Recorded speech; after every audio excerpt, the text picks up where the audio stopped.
श्रीगणेशाय नमः। श्रीसरस्वत्यै नमः। श्रीवेदव्यासाय नमः।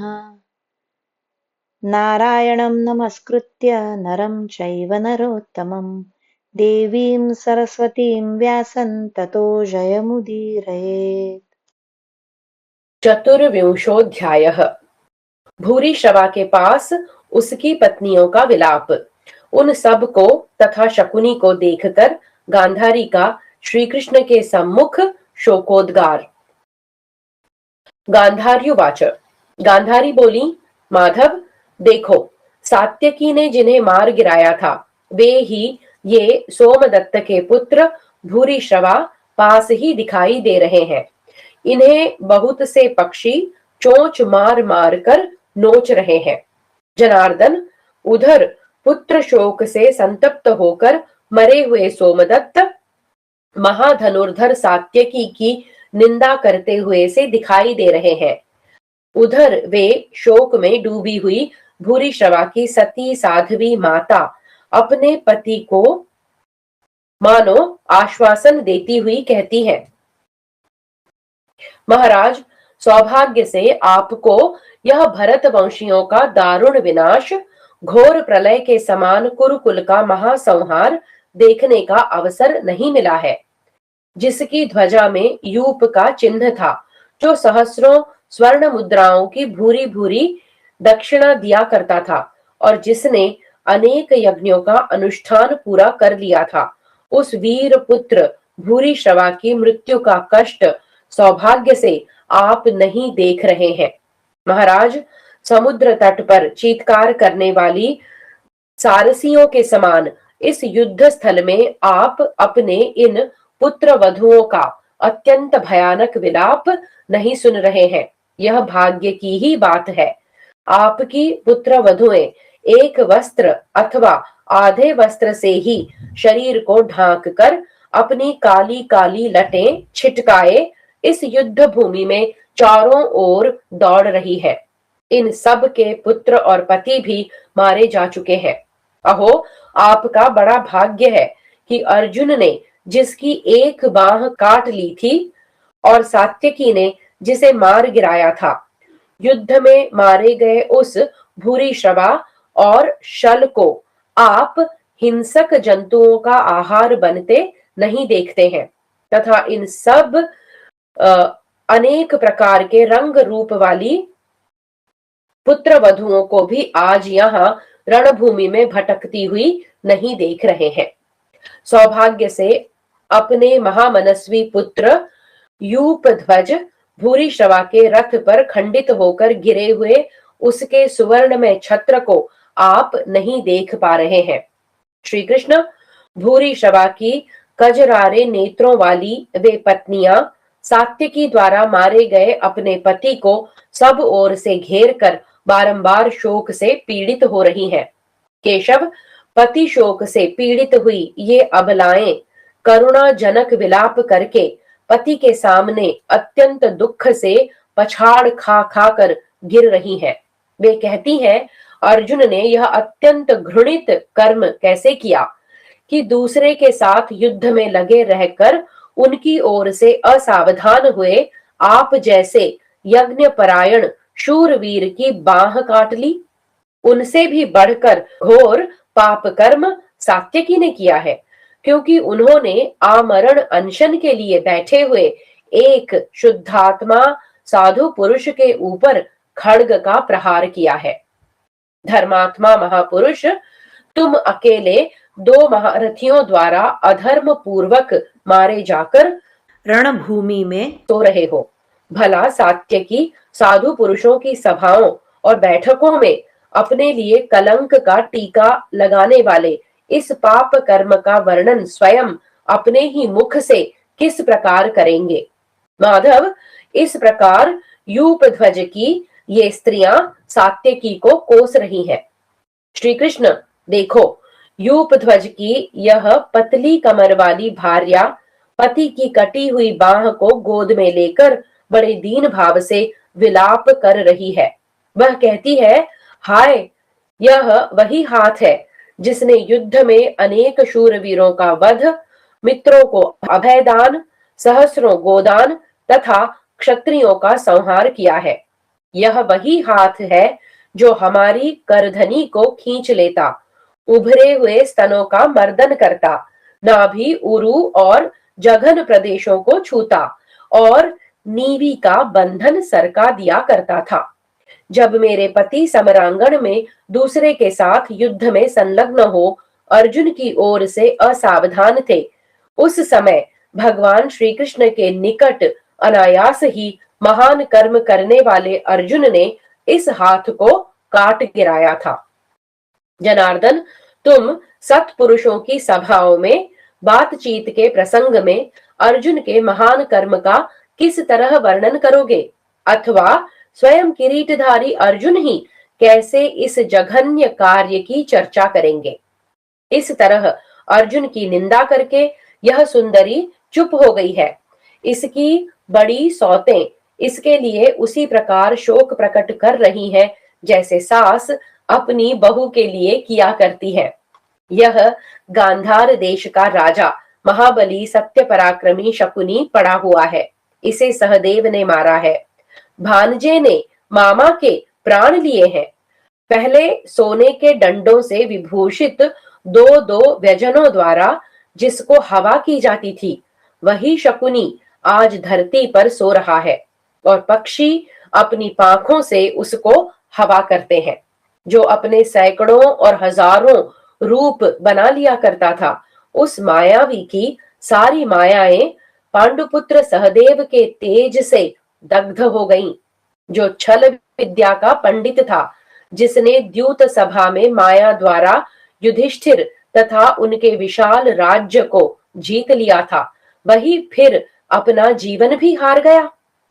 श्री कृष्ण, आज शकुनी पक्षी ही इस शकुनी की चारों ओर से उपासना करते हैं।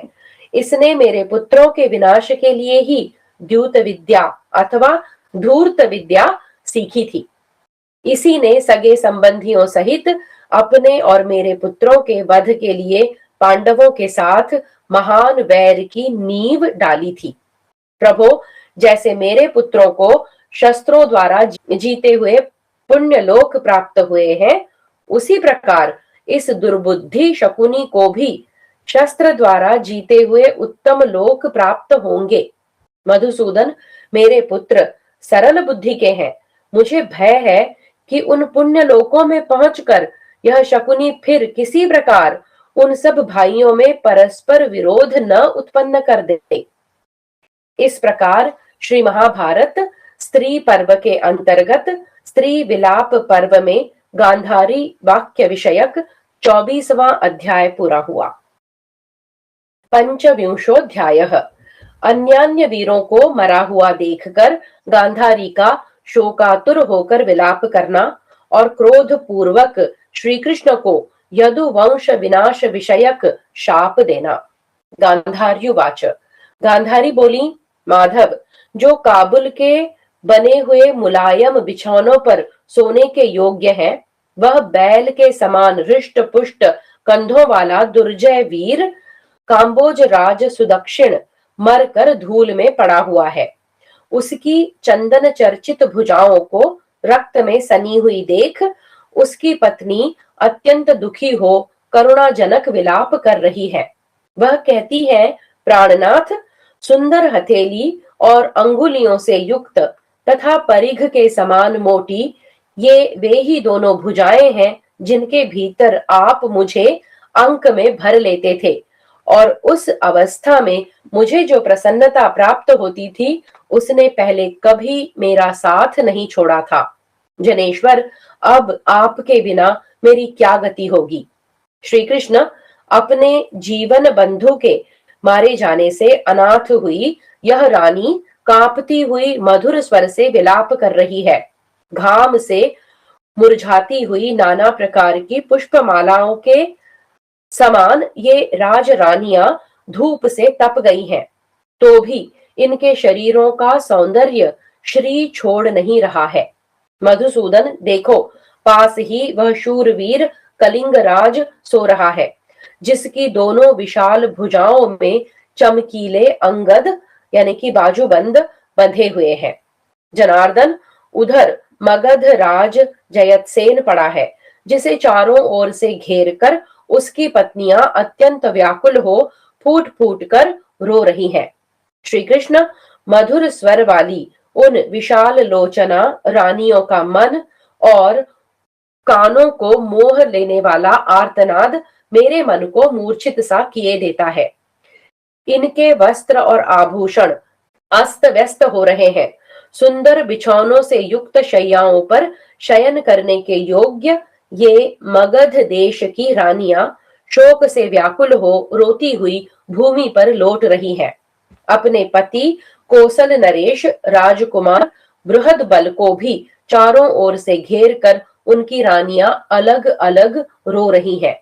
अभिमन्यु के बाहुबल से प्रेरित होकर कौशल नरेश के अंगों में धसे हुए बाणों को ये रानियां अत्यंत दुखी होकर निकालती हैं और बारंबार मूर्छित हो जाती हैं।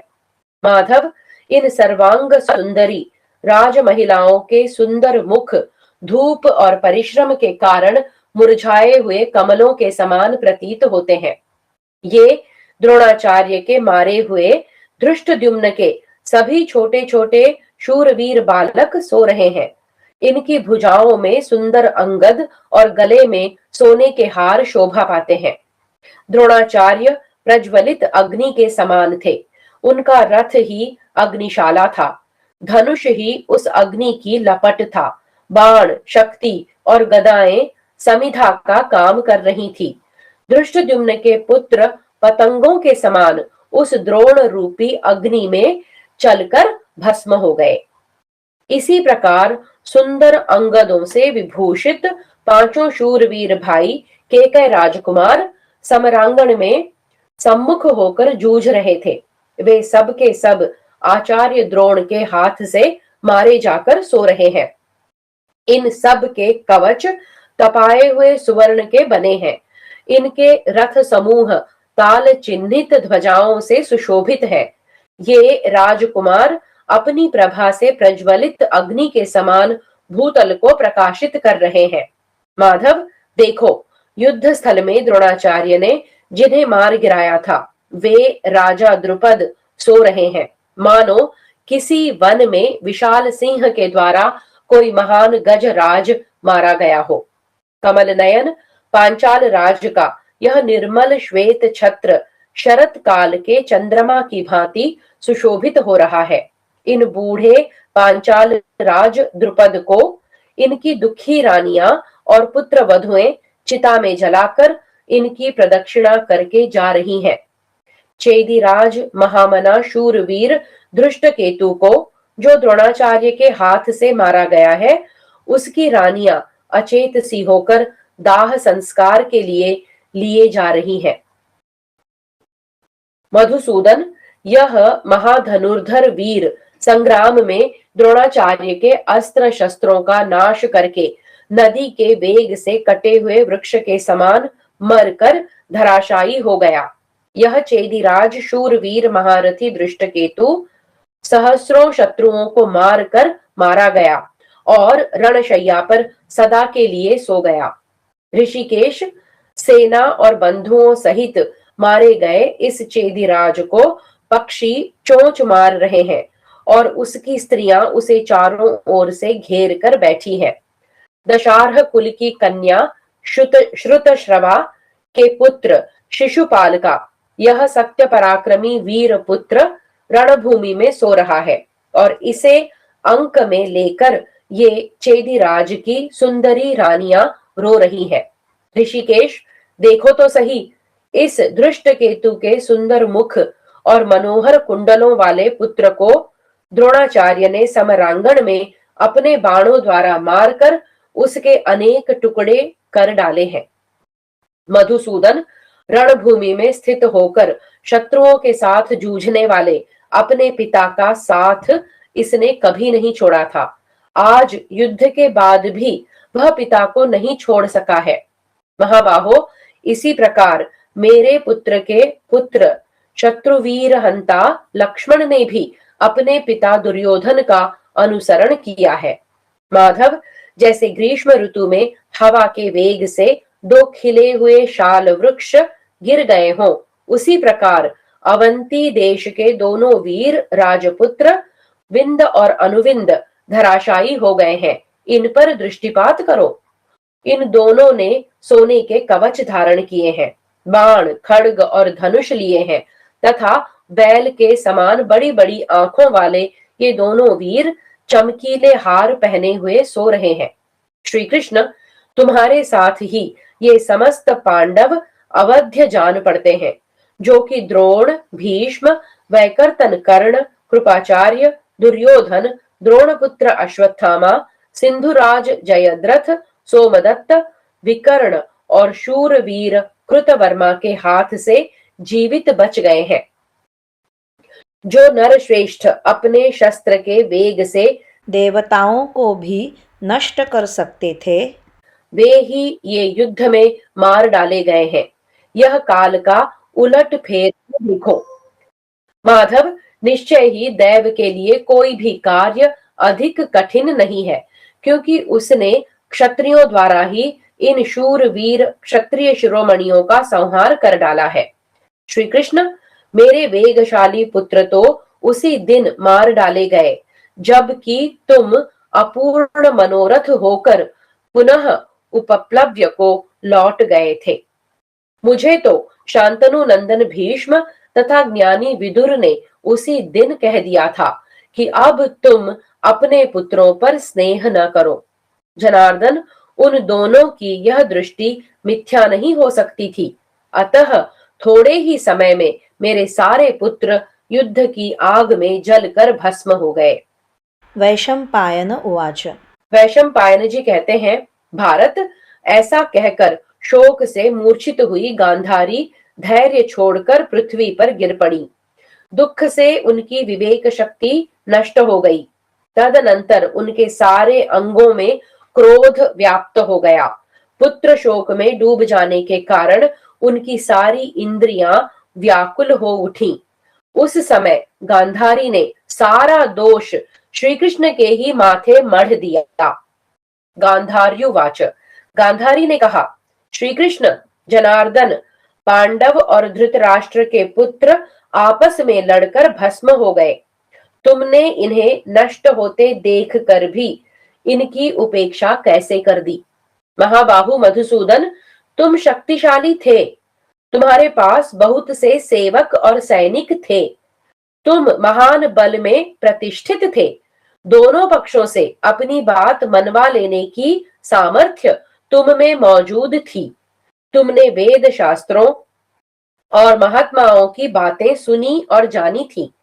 यह सब होते हुए भी तुमने स्वेच्छा से कुरुकुल के नाश की उपेक्षा की, जानबूझकर इस वंश का विनाश होने दिया। यह तुम्हारा महान दोष है, अतः तुम इसका फल प्राप्त करो।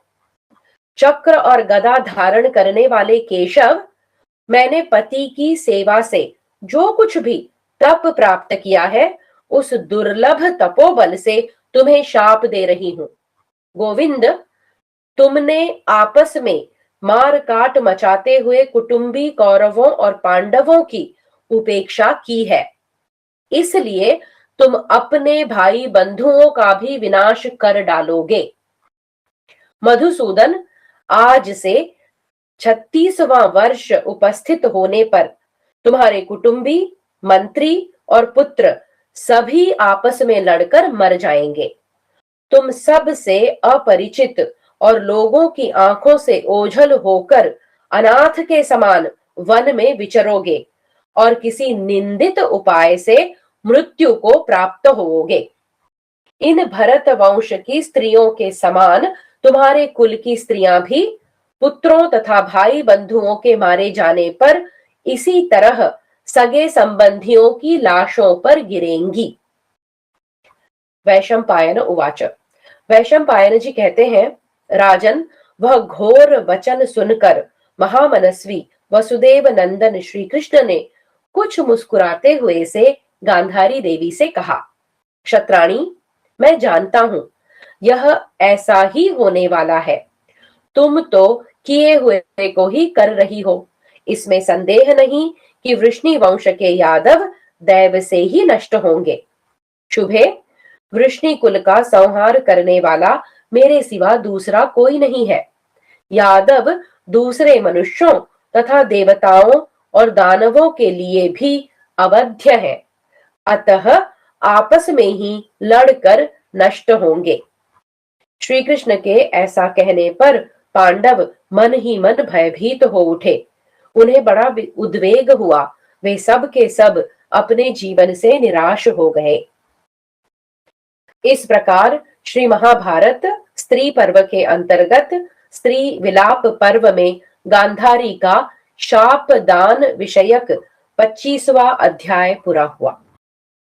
श्राद्ध पर्व षड्विंशोऽध्यायः।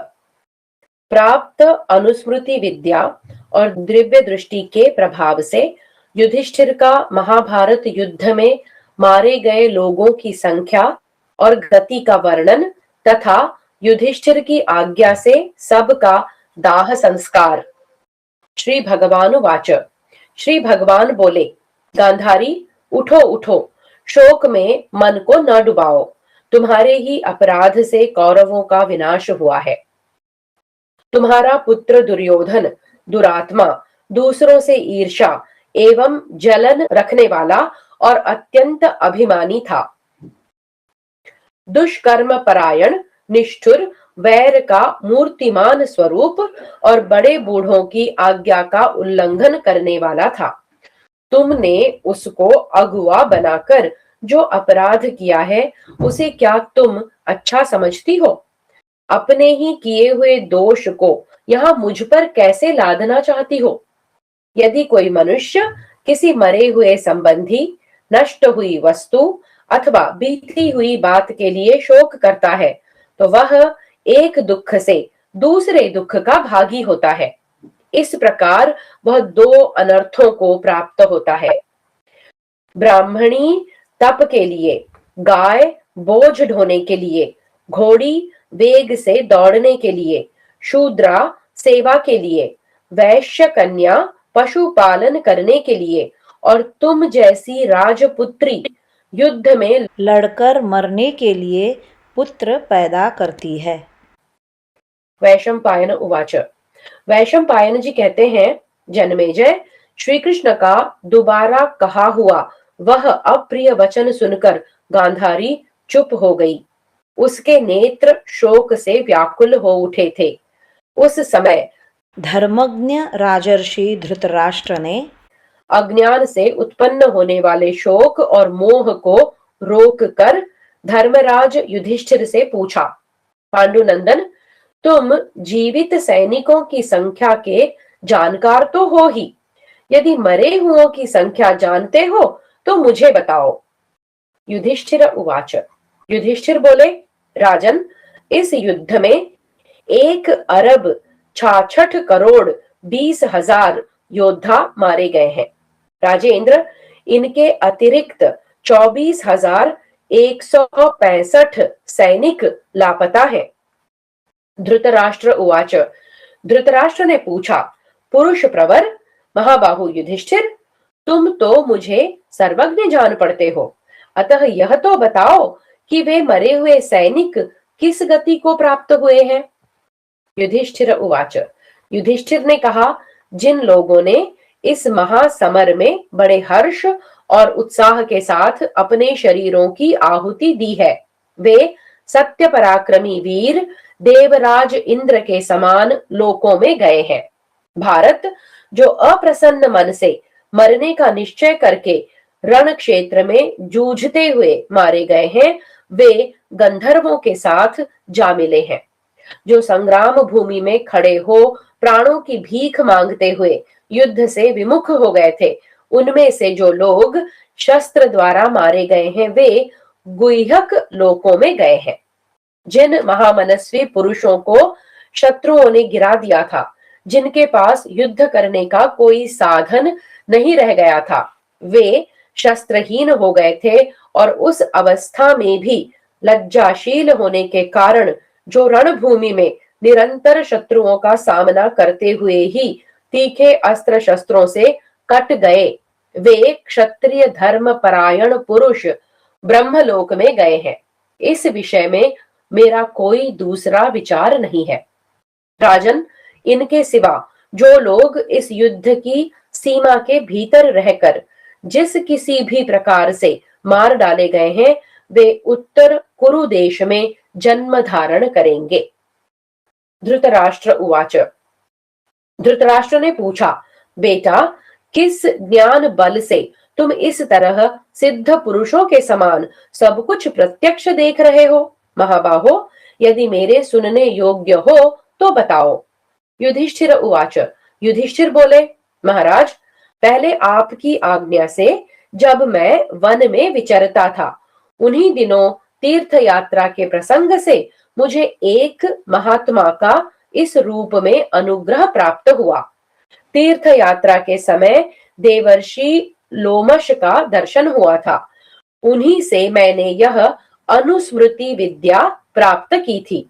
इसके सिवा पूर्व काल में ज्ञान योग के प्रभाव से मुझे दिव्य दृष्टि भी प्राप्त हो गई थी। धृतराष्ट्र उवाच। धृतराष्ट्र ने पूछा, भारत, यहाँ जो अनाथ और सनाथ योद्धा मरे पड़े हैं, क्या तुम उनके शरीरों का विधि पूर्वक दाह संस्कार करा दोगे? जिनका कोई संस्कार करने वाला नहीं है तथा जो अग्निहोत्री नहीं रहे हैं, उनका भी प्रेत कर्म तो करना ही होगा।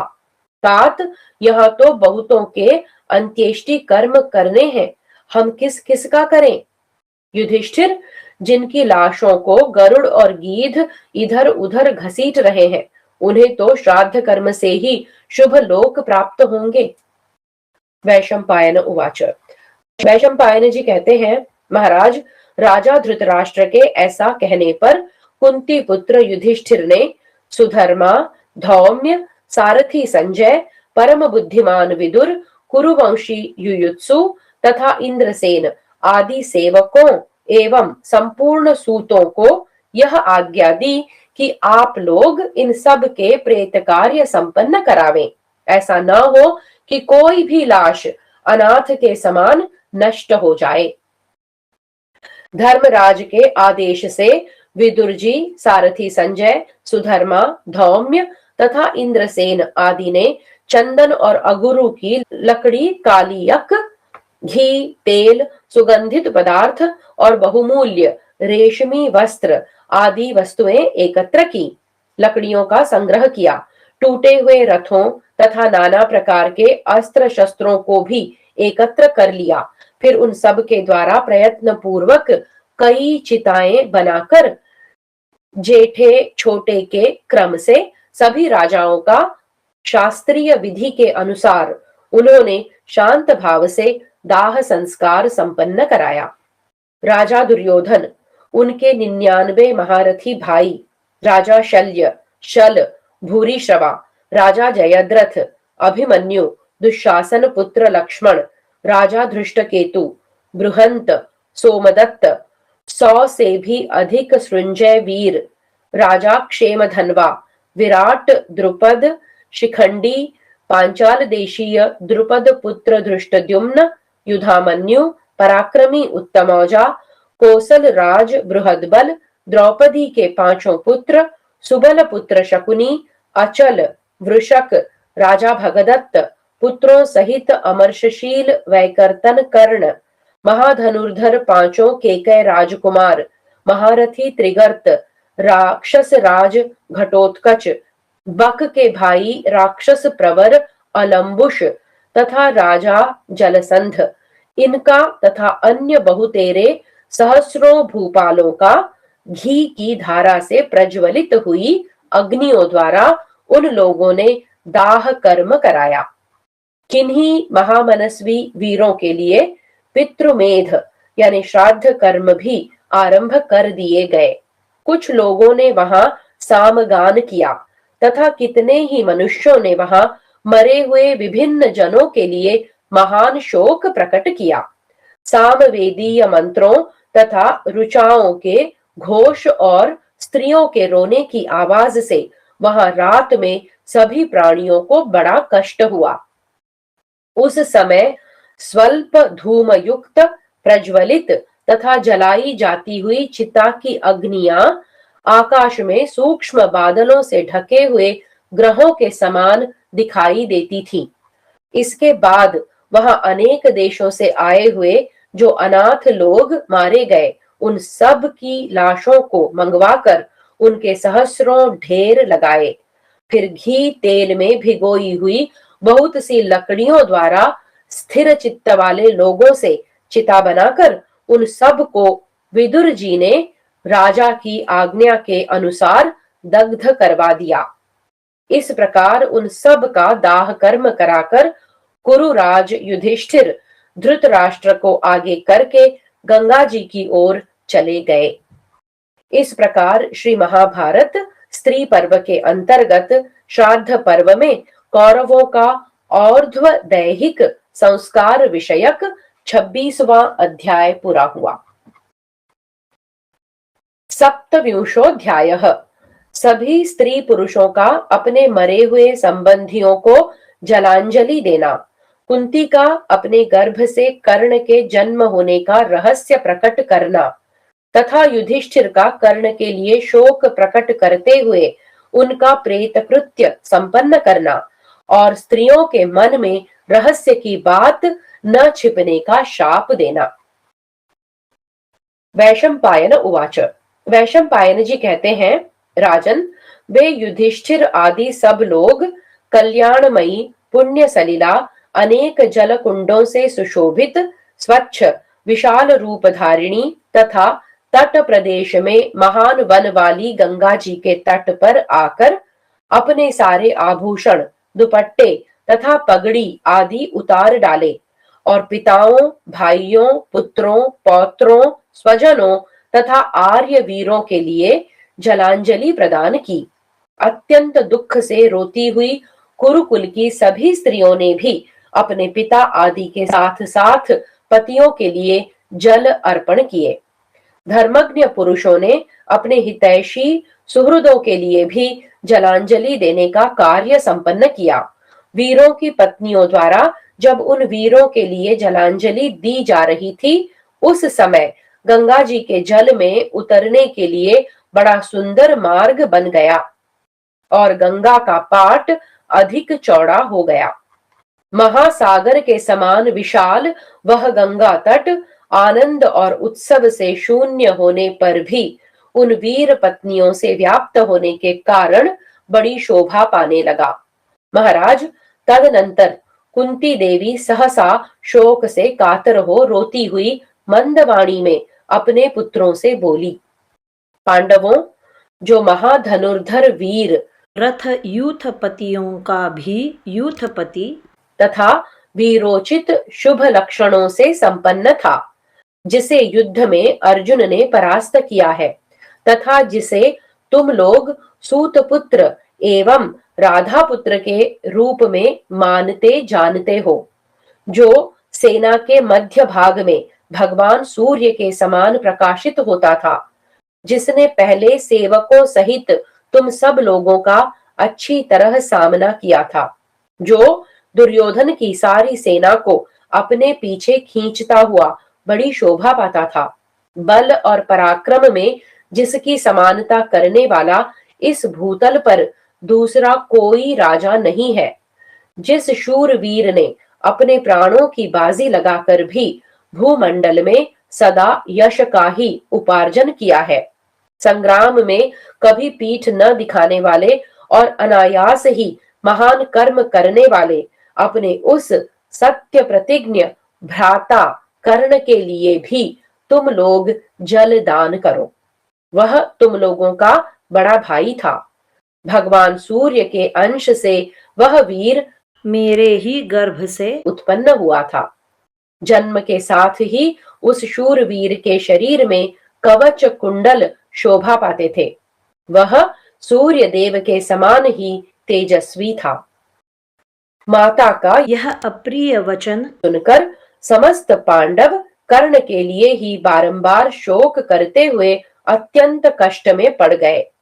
तदनंतर पुरुष सिंह वीर कुंती पुत्र युधिष्ठिर सर्प के समान लंबी सांस खींचते हुए अपनी माता से बोले, माँ, जो बड़े बड़े महारथियों को डुबो देने के लिए अत्यंत गहरे जलाशय के समान थे, बाण ही जिनकी लहर, ध्वजा भंवर, बड़ी बड़ी भुजाएं, महान ग्राह और हथेली का शब्द ही गंभीर गर्जना था, जिनके बाणों के गिरने की सीमा में आकर अर्जुन के सिवा दूसरा कोई वीर नहीं टिक सकता था, वे सूर्य कुमार तेजस्वी कर्ण पूर्व काल में आपके पुत्र कैसे हुए, जिनकी भुजाओं के प्रताप से हम सब ओर से संतप्त रहते थे।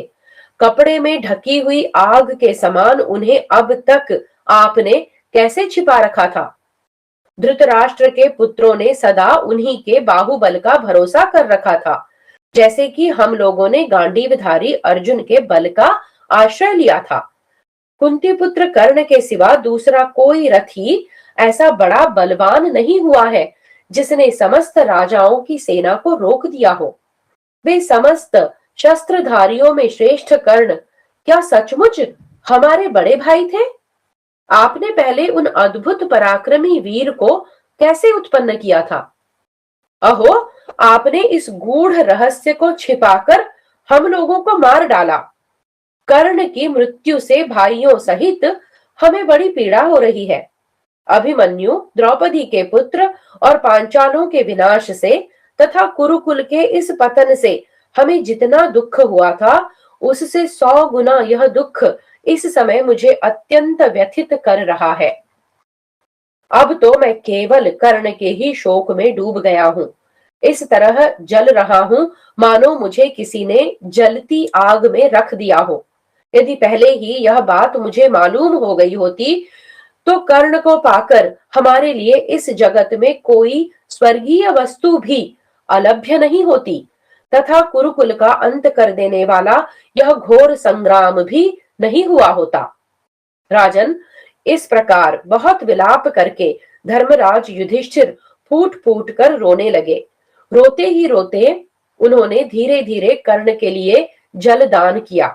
यह सब सुनकर वहां एकत्र हुई सारी स्त्रियां, जो वहां जलांजलि देने के लिए सब ओर खड़ी थीं, सहसा जोर जोर से रोने लगी। तदनंतर बुद्धिमान कुरुराज युधिष्ठिर ने भाई के प्रेम से कर्ण की स्त्रियों को परिवार सहित बुलवा लिया और उन सब के साथ रहकर उन धर्मात्मा बुद्धिमान धर्मराज युधिष्ठिर ने विधि पूर्वक कर्ण का प्रेत कृत्य संपन्न किया। तदनंतर वे बोले, मुझ पापी ने इस रहस्य को न जानने के कारण अपने बड़े भाई को मरवा दिया, अतः आज से स्त्रियों के मन में कोई गुप्त रहस्य नहीं छिपा रह सकेगा। ऐसा कहकर व्याकुल इंद्रियों वाले राजा युधिष्ठिर गंगा जी के जल से निकले और समस्त भाइयों के साथ तट पर आए। इस प्रकार श्री महाभारत स्त्री पर्व के अंतर्गत श्राद्ध पर्व में कर्ण के जन्म के गूढ़ रहस्य का कथन विषयक 27वां अध्याय पूरा हुआ। स्त्री पर्व संपूर्णम। हरि ओम। श्री कृष्णार्पणमस्तु।